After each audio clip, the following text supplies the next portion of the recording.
Je suis illustratrice d'une gamme de produits qui est en fait une cosmétique alimentaire naturelle qui est issue des techniques ancestrales africaines. C'est pour ça que je présente la carte personnelle. J'entendais pas.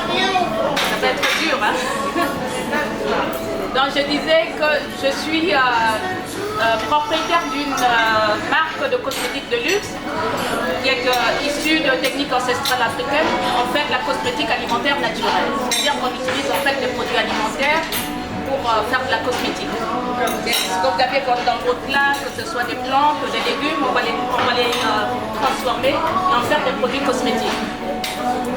Donc cette gamme est issue d'un constat en fait lors d'un de mes voyages en Afrique où je me suis rendu compte que les femmes non touchées par la civilisation occidentale avaient de très belles crinières et avaient un teint magnifiquement unifié. Alors que nous qui vivions en ville et qui avions soi-disant les espèces de distribution pour nous soigner, avions des problèmes de peau et de cheveux. Donc je me suis posé la question pour savoir comment est-ce qu'elle arrivait à faire quelque chose que nous, en ville, évolués, n'arrivions pas à faire. Nous avions échoué sur ce domaine-là et comment ces femmes arrivaient à s'entretenir. Et en faisant mes recherches, je me suis rendu compte qu'en fait, il y avait une cosmétique naturelle que les Noirs utilisaient depuis la nuit des temps et qui était complètement l'opposé de la cosmétique chimique. Donc, en faisant des recherches, j'ai réussi à mettre en place cette gamme de produits qui fait aujourd'hui le bonheur des chauves. Donc, on est spécialisé dans la calvitie, dans l'alopécie, les problèmes de cheveux, et qui fait le bonheur de tous les Africains, tous les afro-descendants, parce qu'on soigne le cheveu crépus. Je confirme. Voilà. On soigne le cheveu crépus et on le rend coiffable. En fait, on vous redonne un cheveu sain, qui est un cheveu de naissance, qui se coiffe facilement avec les doigts et qui n'a pas besoin d'être défrisé pour être coiffé. Donc, on soigne les problèmes d'acné qui, pour pas mal de Noirs, est un problème récurrent jusqu'à 35-40 ans. On a toujours des boutons, on est toute série, alors qu'on peut vivre sans. On soigne les problèmes de teint unifié, qui est en fait un gros souci maintenant en Afrique. Les femmes pensent que, les femmes et les hommes, malheureusement, pensent que pour avoir un teint unifié, il faut aller avec des produits à base de cortisone qui malheureusement donnent le cancer de la peau, alors qu'il suffit d'avoir des bonnes crèmes, des bonnes huiles, pour avoir une bonne nutrition de la peau, pour avoir un teint unifié. On n'a pas besoin d'avoir les fesses noires, les genoux noirs.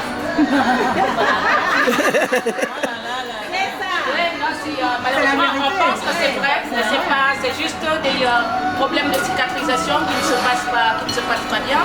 Et en utilisant la bonne crème pour se laver et ne plus utiliser des savons, par exemple, on arrive à unifier son teint. Donc voilà un peu ce pourquoi on se bat et on continue la recherche pour trouver en fait toutes les maladies orphelines qui concernent aujourd'hui surtout les Noirs ou les gens qui ont la peau sèche, des maladies qui ne sont pas traitées par la médecine occidentale. Donc notre combat c'est celui-là, c'est redonner surtout aux afro-descendants leur dignité dans leur beauté, cette dignité qu'ils ont perdue. Et faire en sorte que nos enfants demain marchent la tête haute et qu'on arrête d'avoir les enfants chauves à 16 ans parce que la maman, ne sachant pas quoi faire, les a défrisés à 2 ans, 3 ans. Et malheureusement, c'est ce qu'on voit défiler. Et des enfants qui à 16 ans, 17 ans sont déjà chauves. Et ça, c'est un enfant qui a un peu sa vie brisée avant même d'entamer sa carrière professionnelle. Donc c'est ça.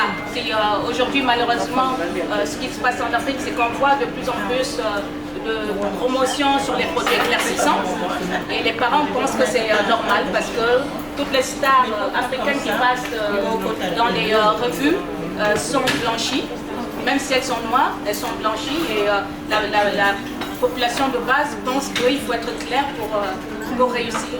Donc notre combat est celui-là, en donnant à cette population et à tout le monde les moyens d'avoir une très belle peau, d'avoir de très beaux cheveux, donc d'être beau. Ils n'ont plus besoin de singer d'autres communautés ou d'autres populations en pensant que c'est la voie normale. Malheureusement, cette voie-là mène à la mort et on le sait. Le défrisage aujourd'hui, on sait que ça donne le cancer du sinus, ça donne la thyroïde, ça donne la leucémie, ça donne les fibromes, les fausses couches, mais beaucoup ne le savent pas, on ne nous le dit pas. Et les mamans font ça aux enfants en se disant ah, c'est juste pour assouplir, mais elles ne savent pas qu'elles sont en train de tuer petit à petit l'enfant. Donc on a un devoir d'information, un devoir d'éducation, avant même d'avoir un devoir de commercialisation. Voilà. Donc je vous remercie et on va notre combat. Merci. Madame. Oui.